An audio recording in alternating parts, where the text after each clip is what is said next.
Hello, good morning. Isang magandang araw sa atin mga ka-kernel. And uh, katatapos ko lang nag-zumba. Ayan. Sa edad kong ito, anong edad ko? Napakabata pa. Bata. Batang isip.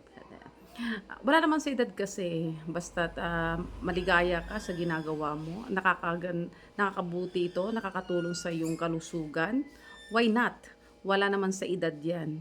Sabi nila pag gumagawa ka rin isang bagay na hindi na pwede yan sa edad mo kasi matanda ka na, may edad ka na. Para lang yan ah, sa mga bata-bata pa. No.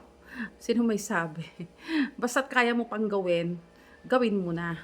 Kasi hindi mo alam kung kailan magpapantay yung dalawa nating mga paa.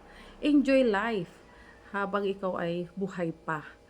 Wala sa edad yan. Mas lalo na pag nagkaka-edad na tayo, mas lalo nating enjoyin ang mga oras at magpasahin natin ang ating mga sarili.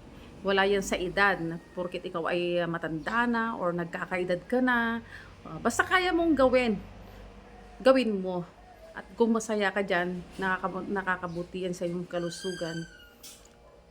Go, go lang. Yan. Okay, bye-bye.